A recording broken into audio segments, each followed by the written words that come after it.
बहुत समय पहले की बात है। एक सुंदर राज्य था जिसका नाम स्वर्णभूमि था। इस राज्य के लोग बहुत खुशहाल थे और वहाँ की राजकुमारी सिया अपनी बुद्धिमानी और सुंदरता के लिए प्रसिद्ध थी। सिया का एक सपना था। वह चाहती थी कि उसके राज्य में कभी भी अंधेरा न छाए और सब जगह खुशहाली हो। एक दिन राज्य में एक दुष्ट जादूगर आया। उसका नाम कालिन था और उसने राज्य पर अपना कब्जा जमाने का मन बना लिया। कालिन ने अपने जादू से राज्य में अंधकार फैला दिया और लोगों को भयभीत कर दिया। सिया ने इस संकट से अपने राज्य को बचाने का संकल्प लिया। सिया ने अपने पिता राजा वीरेंद्र से अनुमति मांगी और अकेले ही इस समस्या का समाधान खोजने निकल पड़ी। रास्ते में सिया की मुलाकात एक वीर योद्धा अर्जुन से हुई। अर्जुन एक महान तीरंदाज था और उसने सिया को वचन दिया कि वह उसकी हर संभव मदद करेगा। दोनों ने मिलकर अपने अभियान की शुरुआत की। जंगल के भीतर वे एक विशालकाय राक्षस से मिले जिसने गांव वालों को परेशान कर रखा था। अर्जुन ने अपनी तीरंदाजी कौशल का प्रदर्शन करते हुए राक्षस को हराया और गांव वालों को मुक्त कराया। गांव वालों ने उन्हें एक प्राचीन मानचित्र दिया जो एक गुप्त गुफा का रास्ता दिखाता था। माना जाता था कि उस गुफा में एक जादुई तलवार छिपी थी जो कालिन के जादू को समाप्त कर सकती थी। सिया और अर्जुन मानचित्र के अनुसार गुफा की ओर बढ़ने लगे। गुफा के द्वार पर एक विशाल अजगर पहरा दे रहा था। सिया ने अपनी चतुराई से अजगर को बेवकूफ बनाया और अर्जुन ने मौका पाकर उसे बेहोश कर दिया। दोनों गुफा के अंदर पहुंचे और जादुई तलवार प्राप्त की। तलवार में इतनी शक्ति थी कि वह किसी भी दुष्ट शक्ति को नष्ट कर सकती थी। गुफा से बाहर आते समय उन्हें एक और चुनौती का सामना करना पड़ा।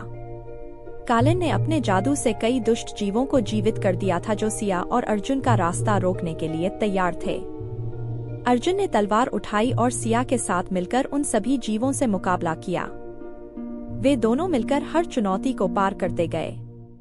आखिरकार सिया और अर्जुन कालिन के महल तक पहुंच गए। वहां कालिन ने अपनी सारी शक्ति का प्रयोग करते हुए उन्हें रोकने की कोशिश की, लेकिन सिया ने अपनी बुद्धिमानी और अर्जुन ने अपनी वीरता का परिचय दिया।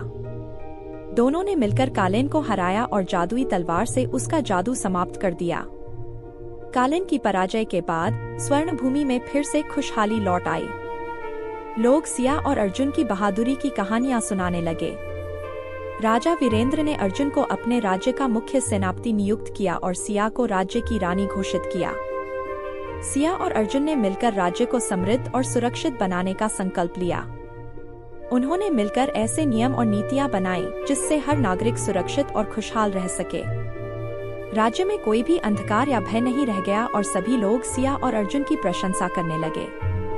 इस प्रकार सिया और अर्जुन की यह अद्भुत कहानी हमें सिखाती है कि जब हम अपने संकल्प के प्रति दृढ़ रहते हैं और हर चुनौती का सामना साहस और धैर्य से करते हैं तो कोई भी दुष्ट शक्ति हमें हरा नहीं सकती।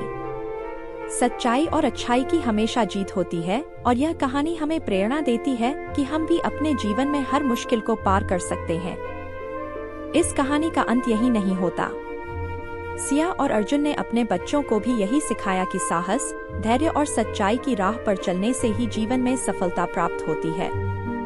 उन्होंने अपनी प्रजाओं को भी यह संदेश दिया कि एकजुट होकर हर संकट का सामना किया जा सकता है। इस प्रकार स्वर्णभूमि राज्य हमेशा खुशहाल और समृद्ध बना रहा और सिया और अर्जुन की बहादुरी की कहानियां पीढ़ी दर पीढ़ी सुनाई जाती रहीं।